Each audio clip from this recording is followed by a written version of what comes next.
Next देखते हैं SSC section officer audit exam 9/9/2001।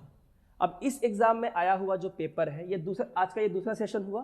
पहला सेशन हम लोग का हो गया, सेम एग्जाम था पर 1997 का था, सेम एग्जाम हम लोग ले रहे हैं लेकिन 9 सितंबर 2001। यहाँ पे आए हुए कुछ क्वेश्चंस को हम लोग लेंगे, 10 क्वेश्चंस को लेंगे और देखेंगे कि अभी जब हमने पहले सेशन में जो 10 क्वेश्चंस किए वहाँ से हमें क्या सीखा और यहाँ उसको हम कितना अप्लाई कर पा रहे हैं। ठीक है, आगे बढ़े। ओके, तो 10 क्वेश्चन हमारे पहले सेशन में हो गया था। अब आते हैं यहाँ। अब देखो जब 2001 में इसकी एग्जाम हुई तो यहाँ पे किस तरह के क्वेश्चंस दिए गए थे, क्या कोई सिमिलैरिटी है कि नहीं। इतनी जल्दी सिमिलैरिटी नहीं मिलेगी, कहीं कहीं मिलेगी, कहीं कहीं पे नहीं मिलेगी।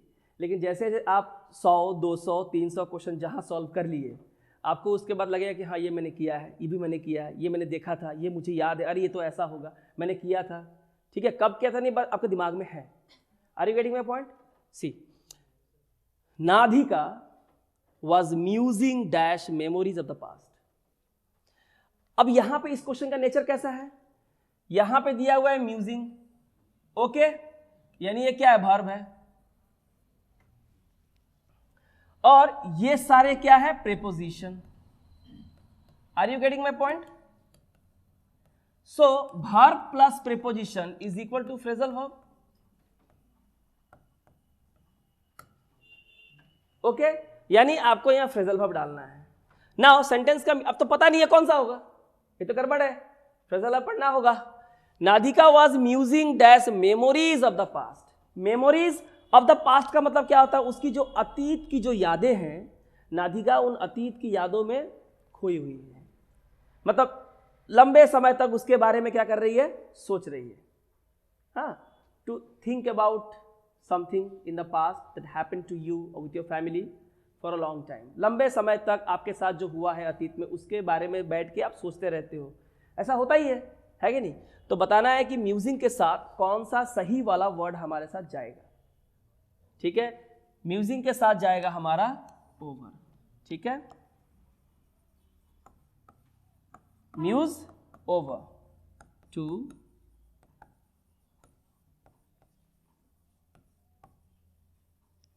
थिंक केयरफुली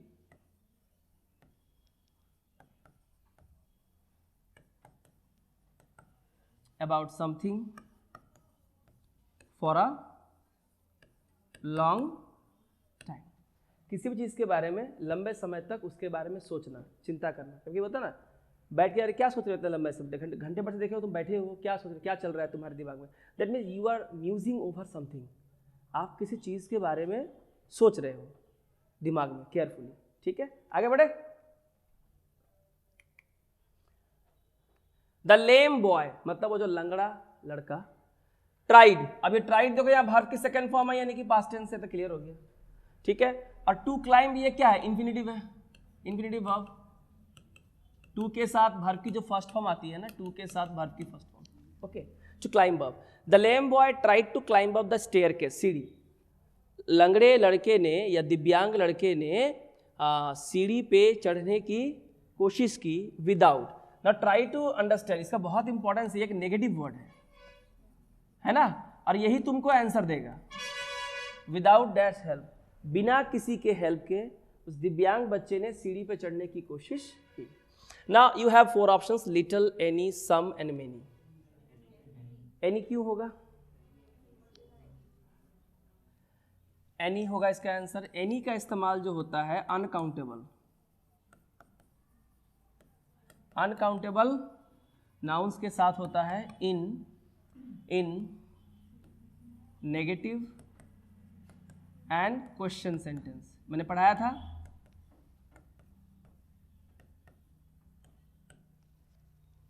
समझ में आ रहा है।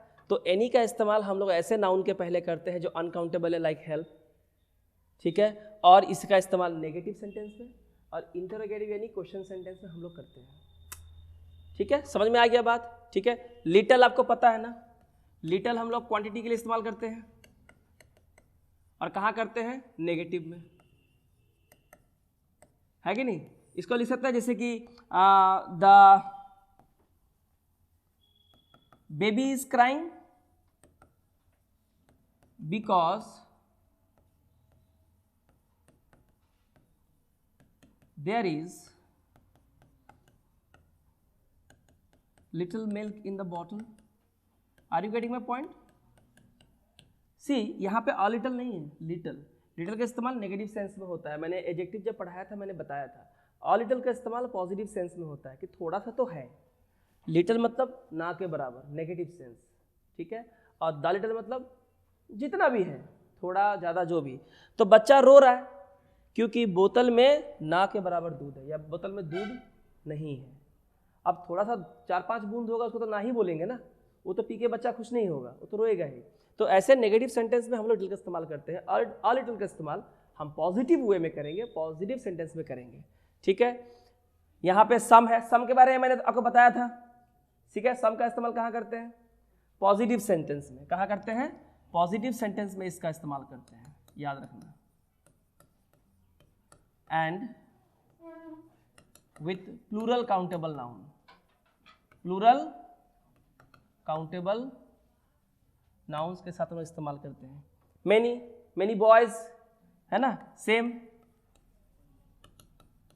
Positive and plural countable noun, PCN. तो आंसर क्या होगा हमारा? एनी, क्योंकि यहाँ पे नेगेटिव है। तो नेगेटिव और क्वेश्चन सेंटेंस में अनकाउंटेबल नाउन जैसे हेल्प हुआ, उसके लिए हम लोग किसका इस्तेमाल करते हैं?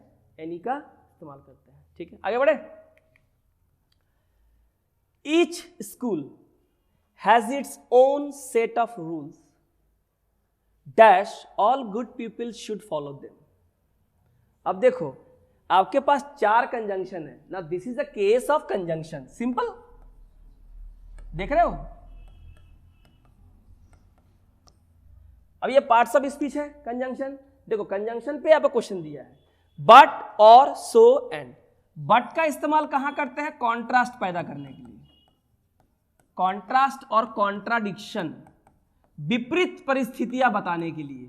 एक तरफ डे है तो उधर नाइट होगा, एक तरफ गुड है तो एक तरफ इविल होगा, एक तरफ अच्छी बात है तो बट के उधर हम लोग नेगेटिव बात करेंगे वहां पे। और का इस्तेमाल करते हैं अल्टरनेट, विकल्प या ऑप्शंस। भाई ये नहीं तो वो, दो में से कोई है, दिस और दैट, ठीक है।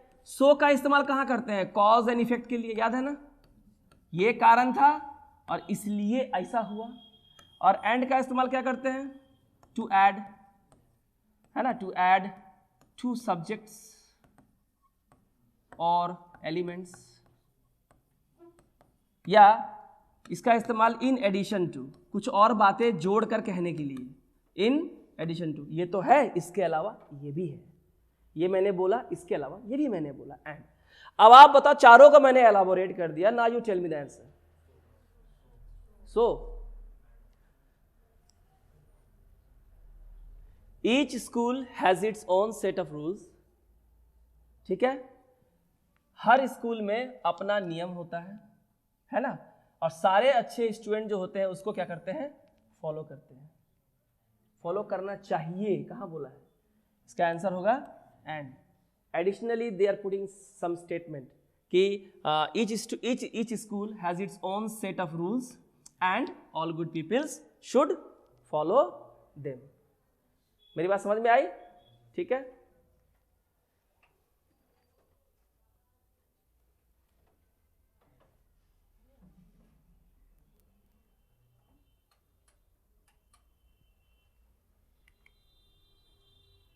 On my return from a long holiday, एक लंबी छुट्टी से मेरे लौटने के बाद, I had to dash with a lot of work. अब अगर मैं लंबी छुट्टी पे गया हूं तो मेरे एब्सेंस से मेरा काम तो पेंडिंग होगा, और जब मैं वापस आऊंगा तो मुझे बहुत सारे काम को मेकअप करना होगा, कंपेंसेट करना होगा, जो मेरे अनुपस्थिति में मैं नहीं कर पाया, ठीक है। तो यहाँ पे 4 फ्रेजल वर्ब हैं। अब आपको चारों को मतलब पता होना चाहिए। एक है कैच ऑन, एक है कैच अप, एक है मेकअप और एक है टेकअप। तो सबसे पहला वर्ड कौन सा है? सबसे पहला वर्ड है catch up. What is the meaning of catch up?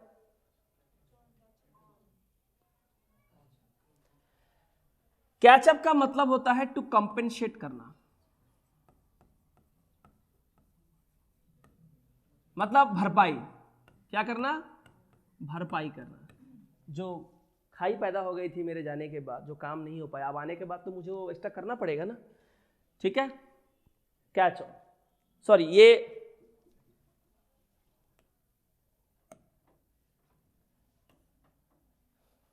Second का है, कैच अप, सॉरी क्या है, catch up. Now what is the meaning of catch on? Catch on, catch on, to become popular or fashionable.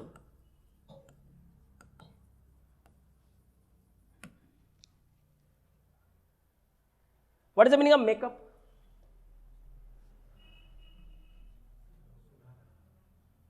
For example, एक लड़की दूसरे से कह रही है, सॉरी हाँ तुमने मेरा मेकअप यूज किया, मैंने तुमको डांट दिया। तो वो कह रही है, चलो यार कोई बात नहीं, हम लोग मेकअप कर लेते हैं।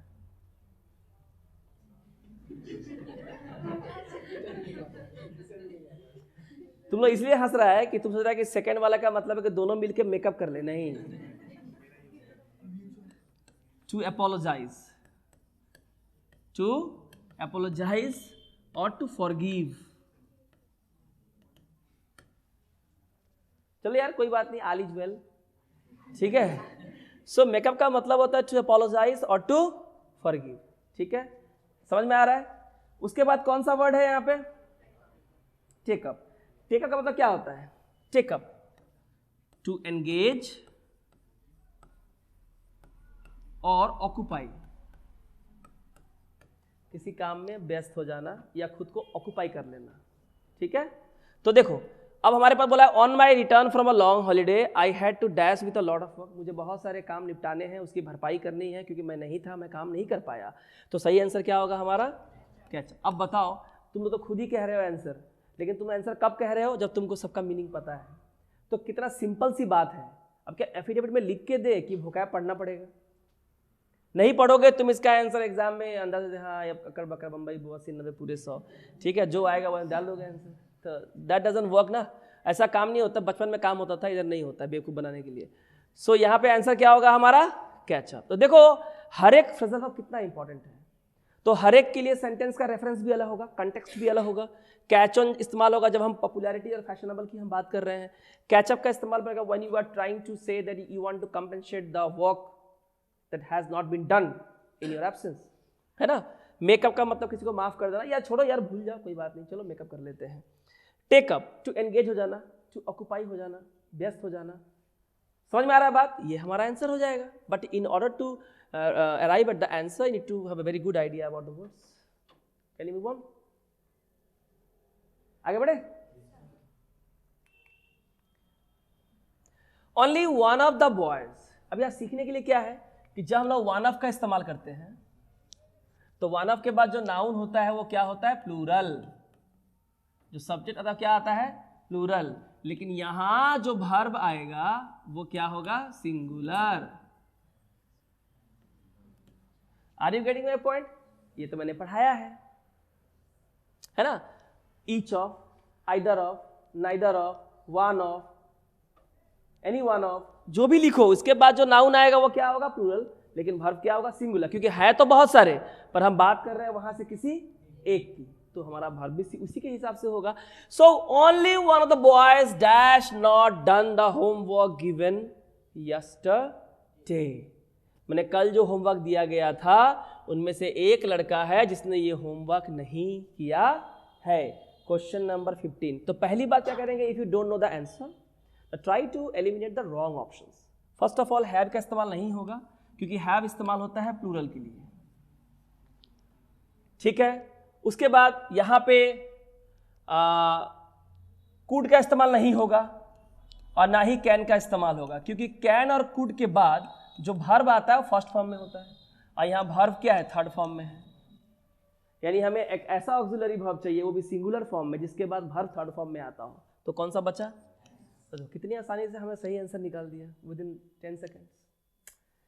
सो in order to do that आपका फाउंडेशन और ग्रामर बहुत स्ट्रांग होना चाहिए, तब ये करने में भी मजा आएगा। अगर नहीं भी है तो फिर भी मैं समझा रहा हूँ, हर एक क्वेश्चन को मैं डील कर रहा हूँ ताकि चीजें आपको क्लियर हो जाए, ठीक है। आगे बढ़े।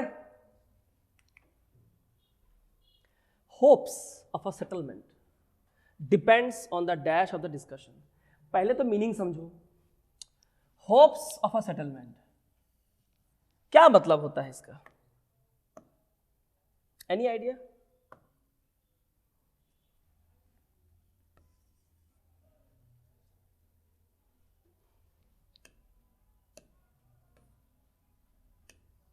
बोलिए क्या मतलब होता है इसका? Hopes of a settlement. See in day to day life, मान लो किसी जमीन को लेकर झमेला हो गया है, कोई आपके ज़मीन पे कब्जा करना चाहता है, या खासकर आपका जो रिश्तेदार होता है ज़्यादा कब्जा वही करता है, ठीक है? तो लफड़ा हो रहा है, झगड़ा हो रहा है, कोई सुलह नहीं हो रहा है, सेटलमेंट नहीं हो रहा है, एक डिस्कशन होने वाला है, भाई चलो सब पंचायत बैठेगा, पंच बैठेगा, बात होगा। Now hopes of a settlement क्या होता है? सुलह की उम्मीद कि जितना भी झमेला हो रहा है इसका सुलह हो जाएगा, इसकी उम्मीद है। किसके ऊपर डिपेंड है? डिपेंड। अब देखो होप्स ऑफ अ सेटलमेंट, ये पूरा सब्जेक्ट है,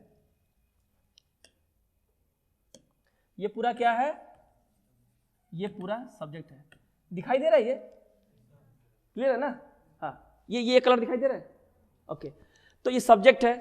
देखो वर्ब क्या है? ये सिंगुलर है। होप्स को तो गिन नहीं सकते ना, आशा को, एक आशा दो आशा, ठीक है? तो ये वर्ब के साथ क्या लग जाएगा? एस या ईएस, यानी कि ये प्रेजेंट इंडेफिनिट टेंस है। सिर्फ प्रेजेंट इंडेफिनिट टेंस में ही वर्ब के फर्स्ट फॉर्म के साथ एस और ईएस लगता है, अगर subject third person singular number हो, जो कि है। On the dash of the discussion, तो सुलह की पूरी उम्मीद, जो बहस होगी, जो डिस्कशन होगा, उसके डैश पे डिपेंड करता है। किस पे? फाइंडिंग्स पे, आउटकम पे, ब्रेक थ्रू पे, रेजोल्यूशंस पे। What is the meaning of findings? Findings का मतलब होता है कंक्लूजन। भाई क्या निष्कर्ष निकला? What is the meaning of outcome? इसका मतलब हाँ, कॉन्सिक्वेंस, परिणाम। कितना क्लोज है ना? Are you getting my point? Breakthrough मिला है, पता ना, फिल्मों में मुझे ब्रेक मिल गया, breakthrough, to achieve success, to achieve success. Okay, and what is the meaning of resolutions? इसे हिंदी में कहते हैं संकल्प लेना, ठीक है? मतलब अ फर्म डिसीजन। नए साल में सभी कोई रेजोल्यूशन लेते हैं, अगले दिन भूल जाते हैं, ठीक है? सो अब बताइए एप्रोप्रिएट सही आंसर हमारा क्या होगा? यस, इसका सही आंसर होगा आउटकम। भाई देखो बहस हो रही है, देखो इसका नतीजा क्या निकलता है, उस पर ही हम लोग की सारी उम्मीदें हैं कि सुलह होगा कि नहीं होगा। आपको ऐसे बात करना पड़ेगा खुद से, तब जाके आपका आंसर आएगा, ठीक है? वरना ये भी तो क्लोज है। फाइंडिंग्स अलग होता है कि फाइंडिंग्स कहाँ पे इस्तेमाल करते हैं, बोलो यहाँ क्यों नहीं होगा? सवाल कर सकते हो ना कि सर फाइंडिंग्स क्यों नहीं होगा? ऑफ कोर्स वैलिड क्वेश्चन है, you have a valid question. Findings होता है जहाँ पे आप इन्वेस्टिगेशन करते हो। आपने इन्वेस्टिगेशन किया, हाँ, उसका फाइंडिंग्स क्या है बताइए, रिपोर्ट सबमिट कीजिए, that is finding. Outcome, discussion हो रहा है, इसका आउटकम क्या निकला? कुछ नील बड़े सन्नाटा, ठीक है? समझ में आई ये बात? आगे बढ़े। We must avail ourselves dash every opportunity that comes dash our way। दो तो ब्लैंक है, अभी डबल ब्लैंक हो गया। डबल ब्लैंक वाले क्वेश्चन जब भी आते हैं, ये एक तरह से मैं मानता हूं, ये मतलब it is my point of view, as far as my point of view is concern, I think it is far more easier in the single blank. Why? एक ना एक आपको आंसर दे देगा। अगर पहला वाला नहीं आता है, सेकेंड वाला आपको पता होगा, सेकेंड वाला पता नहीं है तो पहला वाला पता नहीं होगा, अगर दोनों पता नहीं है तो आप एक नंबर के लेजी हो, ठीक है? नाउ मैंने आपको याद है, मैंने पढ़ाया था, वर्ब वगैरह पढ़ाया था, याद है? वर्ब वगैरह मैंने बहुत सारे ऐसे वर्ड पढ़ाए थे जहाँ पे रिफ्लेक्सिव प्रोनाउन इस्तेमाल होता है। वहाँ मैंने भी बताया था कि एवेल, प्रिवेल, रिफ्रेन, एब्सटेन वगैरह क्या लगता है, ऑफ लगता है। बोला है कि we must avail ourselves of every opportunity, हमें जितने जो भी अवसर है जो मिलते हैं उसको लाभ उठाना चाहिए। कौन सी opportunity? That comes dash our way, जो हमारे पास आती है। क्या होगा? In our way. तो बहुत लोग बोलेंगे इसका तो हमको नहीं पता, इसका पता है, क्या होगा? इन। तो ये आउट हो जाएगा, ये आउट हो जाएगा, ऑफ कोर्स बचेंगे दो। तो अगर एग्जाम में अगर आपकी बुरी आदत है गेस करने की, जो नहीं करनी चाहिए, तभी अब 2 में गेस करना 4 में गेस करने से तो बहुत ज़्यादा सेफ है, because you will have a 50% chance कि आपका सही हो सकता है, 50% गलत भी हो सकता है, पर 4 में करोगे तो 1/4 हो जाएगा, है कि नहीं? तो ये इंपॉर्टेंट है। तो एवेल जब भी हम लोग यूज करते हैं, एवेल के बाद हमारा आ जाता है रिफ्लेक्सिव प्रोनाउन, आवर का क्या लगता है, आवर सेल्व्स, ठीक है। और यहाँ पर सही प्रीपोजिशन क्या होता है, ऑफ। ये आपको पता होना चाहिए। जब मैंने प्रीपोजिशन कराया था, मैंने वहाँ भी बताया था कि बहुत सारे वर्ड्स के साथ कौन सा फिक्स्ड प्रीपोजिशन लगता है, इसे कहते हैं एप्रोप्रिएट प्रीपोजिशन। देखो वो चैप्टर भी काम आता है, ये चैप्टर पूरा किसके ऊपर डिपेंड है, प्रीपोजिशन, प्रीपोजिशन के ऊपर डिपेंड है। सही आंसर क्या होगा, ऑफ, क्योंकि एवेल के साथ ऑन नहीं लगता। प्रिवेंट दे देगा, मैंने पढ़ाया था, मान लो आपको प्रिवेंट दे दिया, मैंने पढ़ाया था, तो पता होना चाहिए इसका क्या लगता है, फ्रॉम लगता है, और इसके बाद क्या लगेगा, gerund. Prevent from going there, prevent from going to Jayanti, ऐसे है कि नहीं? तो समझ में आ रहा है बात, समझ में आ रहा है बात, ठीक है। इट इज टाइम, याद है, it is right time, it is high time, याद है ना, it is time, it is right time, it is high time. ये एक पूरा फ्रेज है। We dash with determination, act, acted, have acted, will act. Actually ऐसे sentence में बहुत लोग कंफ्यूज इसलिए होते हैं कि आखिर कहना क्या चाहते हो, है कि नहीं? तो यहां पे एक्चुअली हम लोग बात करते हैं प्रेजेंट की या फ्यूचर की, कि हम क्या करेंगे, कैसे करेंगे, पर वर्ब इस्तेमाल करते हैं पास्ट का। समझ में आ रहा है? तो ये इट इज टाइम दिया हुआ है, यहां पे हमेशा वर्ब की सेकंड फॉर्म होगी, क्या होगी, only second form, that is past indefinite tense. तो ये तो होगा नहीं, हैव लग गया तो प्रेजेंट परफेक्ट होगा नहीं, विल लग गया तो फ्यूचर इंडेफिनिट, क्या बचा, एक्टेड। एक्टेड क्या होता है, एक्ट का सेकंड फॉर्म, ये वर्ब की फर्स्ट फॉर्म है, ये वर्ब की सेकंड फॉर्म है। कौन कौन सा होता है, it is time, it is right time, it is high time, ETC। Are you getting my point? Clear हो रहा है कि क्वेश्चन को मैं बहुत अच्छे डील कर रहा हूं, आंसर निकलना होता तो कब खत्म हो जाता है मेरा तो कहानी, ठीक है। आगे बढ़े। और एक्टेड में क्या लग गया, ये भी देखो कैसे एक्ट किए हो, विथ डिटर्मिनेशन, दृढ़ संकल्प के साथ। ये भी सीखने वाली बात है, acted with determination. Acted how, acted with determination. When the thief entered the house, the inmates dash in the hall. Now ये जो क्वेश्चन है, ये पूरा डिपेंड करता है आपके टेंस के नॉलेज पे, जिसकी मैंने क्लास करवाई है कितनी बार, जिसके वीडियोस अवेलेबल हैं, इंडिविजुअल वीडियो भी अवेलेबल है, पुराना वाला एक साथ वीडियो भी अवेलेबल है, और नया जो बनाया था वो भी अवेलेबल, तीन हो गया है, ठीक है। तो ये कैसे है, देखो ये मैंने तुम लोगों को सिखाया था, यहाँ पे 2 टेंस है, एक है पास्ट इंडेफिनिट टेंस प्लस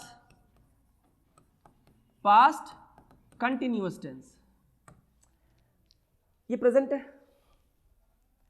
सी ये प्रेजेंट है, नाउ इसके पहले क्या है, पास्ट। अब पास्ट में क्या होता है, पास्ट के 2 पिलर्स हैं।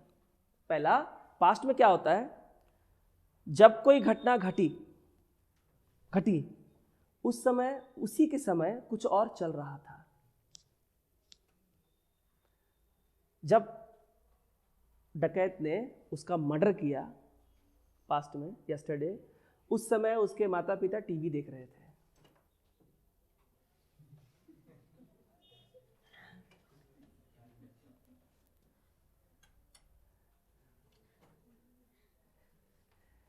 ठीक है। तो पास्ट में कोई घटना घटी तो उस समय कोई काम हो रहा था। मेरा भाई जब रूम में आया, उसकी बहन उस समय डांस कर रही थी, नाच रही थी, होता है ना ऐसे करके, कोई काम चल रहा होता है, जब कोई काम हुआ तो जो काम हो गया उसे भेजते हैं वर्ब के सेकंड फॉर्म में, और उस समय, जिस समय ये काम हुआ, उस समय जो काम हो रहा था वो चला जाएगा पास्ट कंटिन्यूअस टेंस में, यानी वाज या वेयर के साथ वर्ब के फर्स्ट फॉर्म में क्या लगेगा, are you getting my point? Answer कौन होगा?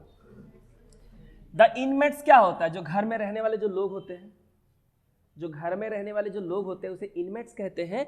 तो कह रहा है जब चोर अंदर घुसा, ये वर्ब की सेकंड फॉर्म, यानी ये वाला खत्म हो गया, तो बचा कौन वाला? ये जब चोर घर में घुसा उस समय घर के लोग हॉल में सो रहे थे। ना सोए थे बोलेंगे, मीनिंग ही नहीं बैठेगा। सोए थे क्या होता है? सो रहे थे, सोए थे। ठीक है, तो यहां पे क्या होगा आंसर? वॉर स्लीपी, क्योंकि इनमेट्स है, प्लूरल है। वेयर स्लेप्ट कभी भी नहीं होगा, ये पैसिव में लगता है। ठीक है, स्लेप्ट कभी भी नहीं होगा क्योंकि पास्ट टेंस ऑलरेडी यूज हो चुका है। हैड बीन स्लीपिंग नहीं होगा, सो चुके थे नहीं होगा, सो रहे थे। मीनिंग समझोगे तो सही आंसर क्या होगा? Were sleeping. Are you getting my point? Can you move on? Adarsh, 700 men worked for 10 years. 700 लोगों ने 10 साल काम किए। टू डैश, टू के बाद यहां वर्ब चाहिए, दैट इज इंफिनिटिव वर्ब चाहिए। किस लिए काम किए? क्या करने के लिए काम किए? तो के लिए द बोरोबुदुर टेम्पल, जो बोरोबुदुर टेम्पल है ना, मंदिर है जावा का, टू इट्स फॉर्मर ग्लोरी। ये क्लू है, फॉर्मर ग्लोरी, यानी मंदिर तो था लेकिन शायद मंदिर टूट फूट गया था, डिस्ट्रॉय हो गया था। उसका फॉर्मर जो ग्लोरी है, जब वो बना था उस समय बहुत फेमस था, अभी भी फेमस है बोरोबुदुर टेम्पल, जो जावा का है, सुमात्रा में है ना, सुमात्रा जावा वही है। तो वहां का जो बोरोबुदुर टेम्पल है उसको उसके प्राचीन गौरवमय इतिहास में वापस ले जाने के लिए फिर से 700 लोगों ने 10 साल काम किया। तो कोई चीज अगर टूट फूट जाती है और अगर उसको ठीक करने के लिए आप उस पर कोई काम करते हो तो उसे क्या कहते हैं? उसे कहते हैं रीस्टोर करना। क्रिएट कब करते हैं? जब आपको नया कुछ बनाना हो। गिव माने देना, रिवाइव का मतलब होता है टू गिव लाइफ अगेन, किसी को दोबारा जीवन देना या जीवित करना, है ना। और किसी चीज को आप दोबारा अच्छा कर रहे हो, बेहतर कर रहे हो, तो उसे क्या करना कहते हैं? रीस्टोर करना कहते हैं, टू इट्स ओरिजिनल पोजीशन। हाँ, टू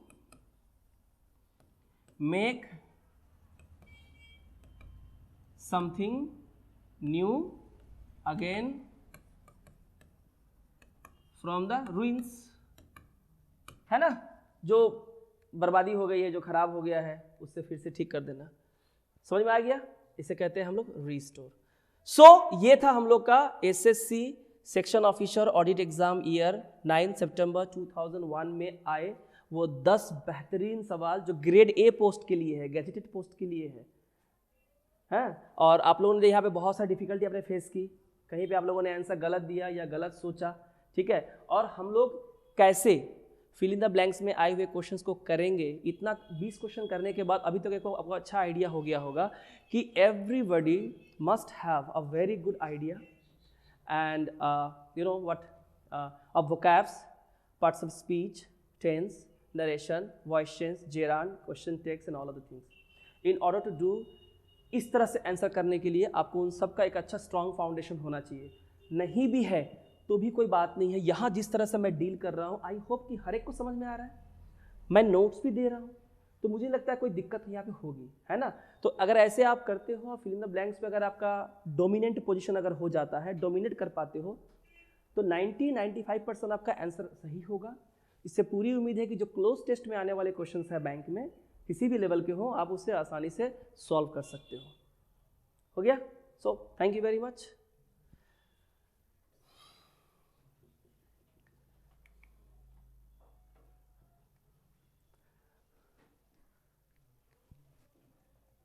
पता नहीं कैसा रिकॉर्ड हुआ।